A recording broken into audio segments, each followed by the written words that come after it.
力で飛ぶことのできる生き物だったの。でも生糸を効率よく取るために品種改良した結果、飛べなくなってしまったの。生きたままにいるのは生糸を傷つけないようにするためなの。でも確かにかわいそうよね。生糸を取られるためだけに生まれてくるなんて。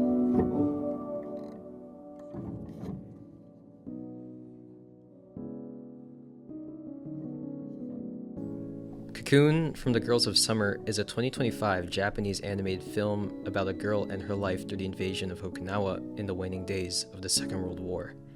It's an adaptation of the manga by Michiko Ushio, inspired itself by a real-life story. The film was produced by NHK as part of their programming marking the 80th anniversary of the end of World War II in the Pacific.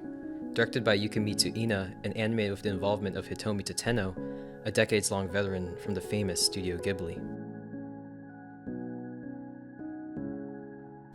Before anything else, Cocoon is a hand-drawn film, and I don't say that as a footnote. I say it because it matters enormously to what you're about to see. There's something traditional animation does that computer generation hasn't figured out how to replicate. It's not realism, it's not beauty exactly, it's weight. Every frame in Cocoon feels like it costs something to make. The environments are lush, and warm, and full of life. The faces of the girls carry exhaustion and fear in ways that feel drawn from observation rather than constructed. In an era where animation is increasingly optimized, faster, cheaper, smoother, Cocoon feels like an act of defiance. The art direction doesn't just complement the story, it is the story.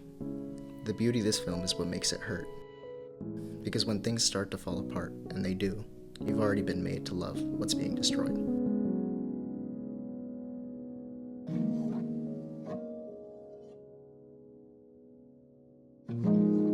For centuries, Japan was a society built on collectivism, on giving everything to the emperor and asking for nothing in return. Through the 1930s, this took on one of its most extreme forms as the rise of militarism took a bloody path to expansion. In Japanese life, the tail started to wag the dog. The military decided what was best for its people and how they should dedicate their life. Students in this era learned that their life was for the country and for its expansion. The war effort outweighed all else in their lives. However, by the spring of 1945, Japan's empire is already finished. The mighty Japanese Navy is sunk. The Air Force is reduced to pitiful kamikaze missions. The industrial capacity to fight a modern war is gone. With a hopeless guerrilla war continuing, what remains is will, ideology, and bodies. Okinawa is one of the last stands, and the people sent to hold it know, on some level, that there's nothing left to hold. The soldiers are exhausted, the resources are gone, and filling the gaps are students, children in nurses' uniforms, pressed into service because there's simply no one left. That's the world Cocoon opens in, not explained, not narrated, just present. Once you understand how desperate that situation is already before the first shot's fired, the rest of the film becomes almost unbearable to watch.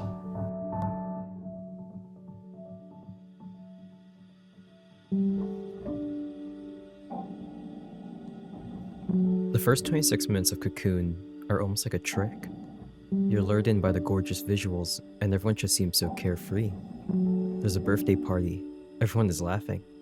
Our main character, San, is hesitant, almost shy about giving her best friend Mayu her birthday present. It's a small moment, the kind of thing that in any other high school film would just be texture, warmth, something to make you like the characters before their real adventure begins. But Cocoon's already doing something to you. It's asking you to hold on to this moment, that hesitation, that gift that was never received. It's going to matter much more than it looks like it does right now. For nearly half of the entire film's runtime, there is no death. The art style almost makes you think that it's just an ordinary life. Small joys, small tensions.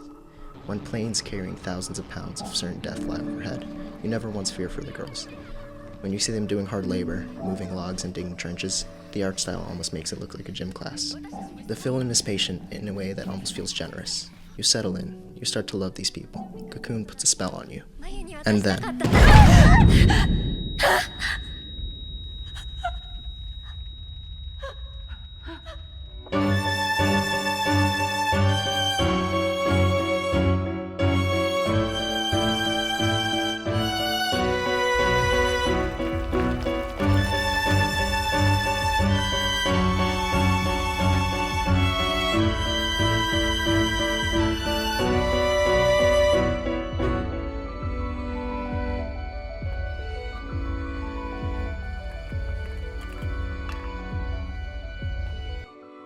From that moment on, the film never lets you breathe again. The warmth drains out of the colors. You stop being a viewer, and you start feeling like you're barely keeping up alongside these girls, as everything comes apart around them.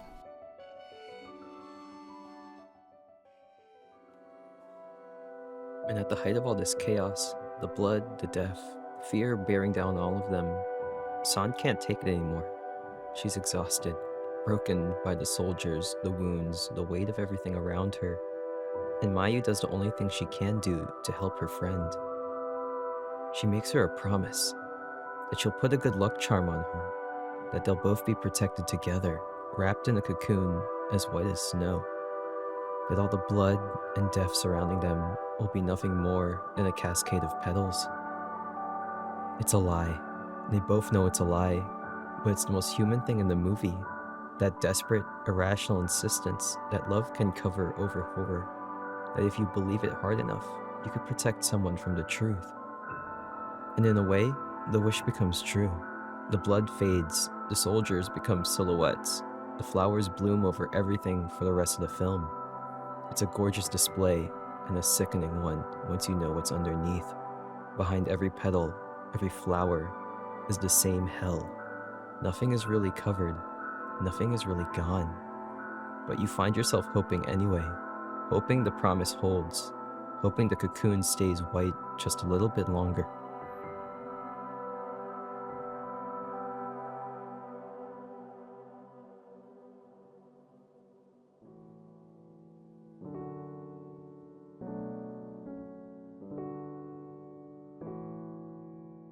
The title isn't decorative. In Japanese silk production, the silkworm is boiled alive inside its cocoon so the silk can be extracted intact. The worm must die so the silk is preserved. And here's the detail that makes it worse. Silkworms have wings. They've always had wings, but centuries of selective breeding had made those wings useless.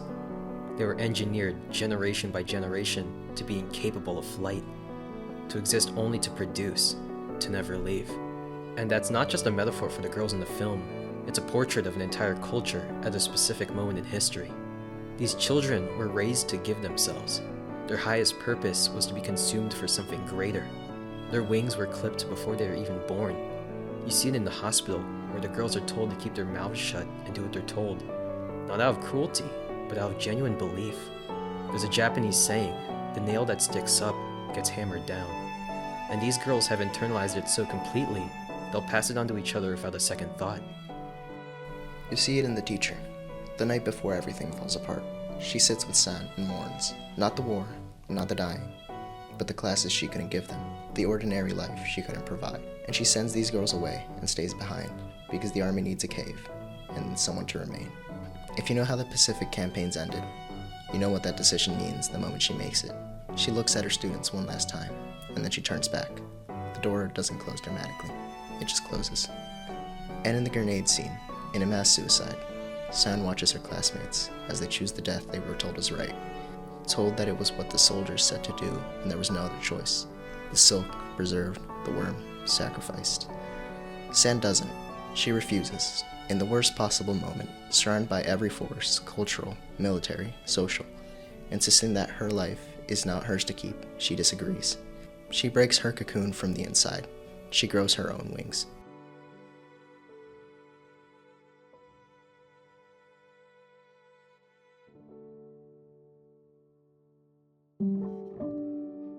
Cocoon is an hour long, but in a way, it feels both shorter and much longer than that.